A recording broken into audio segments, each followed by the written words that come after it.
શંકરભાઈ વસાવા, માલકા પાર્ટીનો રહેવાસી છું અને હું જાણું છું ત્યાં સુધી મારો વિડીયો બનાવું છું. જ્યારે હું નાનો હતો ત્યારે મારો પપ્પા રજમદર હતો અને 27 વર્ષે મારી પપ્પાએ જંગલ ખાતામાં રજમદારી નોકરી કરી. ત્યારે સિંઘા સાહેબને મંજી સાહેબને એ લોકો ફોરેસ્ટર હતા. ત્યારથી અમે જમીન ખેડતા હતા. આજે મારી ઉંમર 50 વર્ષની થઈ ગઈ છે. તે છતાં અમારો 2005માં અમે કાયદો અમલ કર્યો. દિલ્હી જઈને અમે કાયદો બનાવ્યો અને કાયદો બનાવીને છતાં અમે સરકાર પાસે દવા રજૂ કર્યા છે. તે છતાં અમને જમીન ખેડવા નહીં આપતા.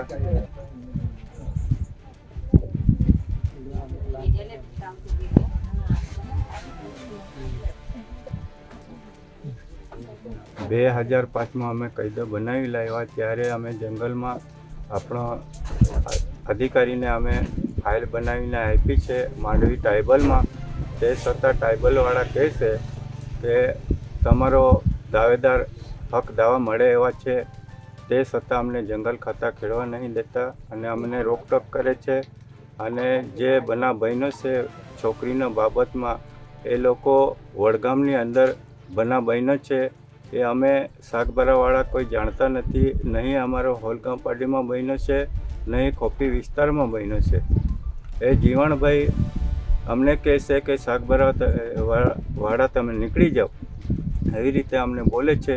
પણ અમે એ ઘર્ષણ નહીં કર્યો, એ બનાવ અમે નહીં બનાવ્યો. અને જે એ બનાવ બન્યો એ લોકો પેલા ગોવાડે હતો, એ લોકો ઢોર ચારવા માટે વડગામને લોકો લાવેલા અને એ ગવાડિયાને એવો છોકરી સાથે એવો કિસ્સો કર્યો અને શાકબારાવાળાને એવું કહે છે કે તમે કર્યું છે. અમે નહીં કર્યું. અને 2007માં મને જંગલ ખાતાને અધિકારીઓ મને આરોપી બનાવેલો. 2007માંથી 2014 સુધી અમે તારીખમાં ચાલ્યા અને એમાં અમારી પાસે ગયા વર્ષે બી કેસ થયો છે. તો અત્યારે હું સુરત કોર્ટમાં ચાલું છું અને મારી નમ્રભરી વિનંતી છે સાહેબશ્રીને, એટલો અમારી પાસે અત્યાચાર કર્યો છે. તે છતાં અમારી પાસે જમીન નહીં, જમીન કબજો હોય તો અમે જીવીએ એવી મારી નમ્રભરી વિનંતી છે. જો અમે માંડવી ટ્રાઇબલમાં દવા અરજી કરી છે, અમારી દવા અરજી પેન્ડિંગમાં છે અને બાકી લોકોને અમારા વિસ્તારની અંદર 14 સનદ મળી છે શાકબારાની અંદર. અને નવી વસતમાં ઉમરપાડા તાલુકાની નવી વસતમાં એના 14 સનદ, બધી કુલ ટોટલે 28 સનદ મળી છે. અને અમને એવું કહેતા છે કે તમારો દાવા અરજી નકલી છે એમ કહેતા છે. તો એ લોકોને સનદ મળી તો અમને કેમ અમારી કે દાવા અરજી નકલી બતાવે છે? એટલું અમારું કહેવાનું છે કે સરકારશ્રીને કે અમારો દાવા પેન્ડિંગ છે, એ દાવાનો ચકાસણી કરે અને અમારો દાવાનો કોઈ બી ઉકેલ આવવો જોઈએ. અમે ધરણા પર બેઠા છે અને આજથી 6 દિવસ થઈ ગયો છે. ખોપી ગામે ખેતરાળીમાં અમે બેઠા છે. અહીંયા મારું નામ સુરેશભાઈ જાગુભાઈ વસાવા, ગામ ખોપીના રહેવાસી છું અને અમે અહીંયા વર્ષોથી ખેતી કરતા છે. મારા પાછળ તમે આ આંબા તમે જોઈ શકો છો. મિનિમમ અમે 6 થી 7 વર્ષથી અહીંયા આ આંબાની અંદર ફળો આવતા છે. અને ગયા વર્ષે ફળ આવેલા તો વન વિભાગવાળા અમારે આંબા પરથી કેરીઓ ઉતારી લઈ ગયા હતા.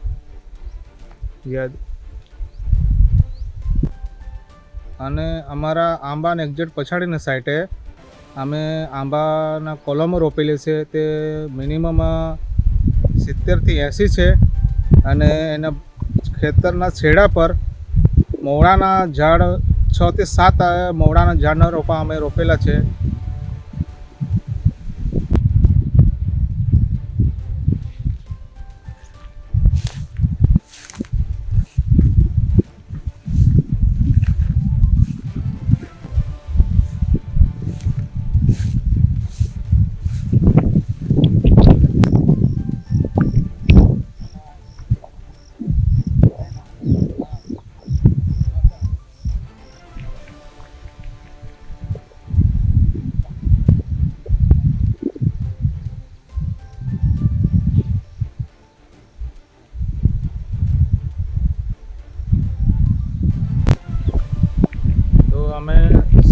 થી 80 કોલમ અમે કરેલા છે અહીંયા.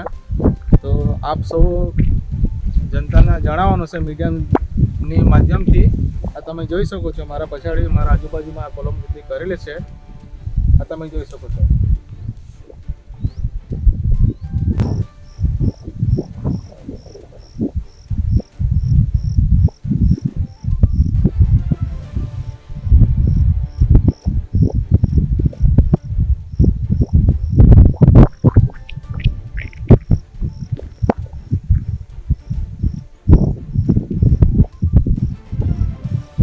जंगली खेती मान लो ये जंगल खाता हाँ बेन वर्ष से हमने खेती नहीं करा दे दी टेंच खोदी देते 4 वे ठाई देते ओडा मोडा आंबा भी गया हम 4 वर्ष से आंबे खाते हैं हम हूँ आंबे लगते हैं 4 वर्ष से आंबे खाते हैं ओडो मोडो आंबो खाई त्या मैंने जंगल खाता मोकली दे है तो कह की जाजी आम हूँ त्या तो आम हूँ वतन के यही मोटे मोटे थांगे आते हैं वहती माहे आखे विस्काड़ी लीन जाते रही हैं ता आखो यहाँ धाल धुणकी टाकी हमा मोटे मोटे चाड़े हाई ये खेती के तला धार की जी तला आम हूँ आम खेती ना कहता खब आमा परिस्थिति अलग है ता आमी मजरी जाजी खाती आम हूँ धर वासड़ी सामाला जाजी का कही कई करा जी जिंदगी आमा खब हिंदी निंगुला है आमी सरकार दे दे तो जमीन ता हारा आमने है सरकार जमीन नहीं दे ता जीवजी कह कि आम हूँ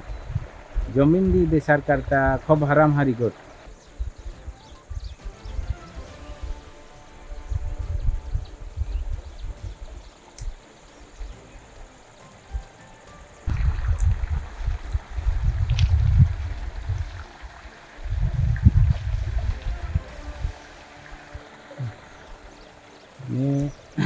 ओडो मोटो आंबो भी गयो हमा 4 वर्ष से आंबे खाते हम हूँ साबिती है आमा पे त्या 2000 बेनुम ने आम जमीन के तहा ता ए आम हूँ ओडे मोटे चाड़े भी गए हैं यहाँ 4 वर्ष से आंबे खाते यही जागरिया खेती वाला वे है यही ने पाई ली हूँ आए पियत की थोड़ो घणो बाइक अपनी अपनी ठाई नाम हूँ एक दी चालू तला आम हूँ खापुर तो भी रेतला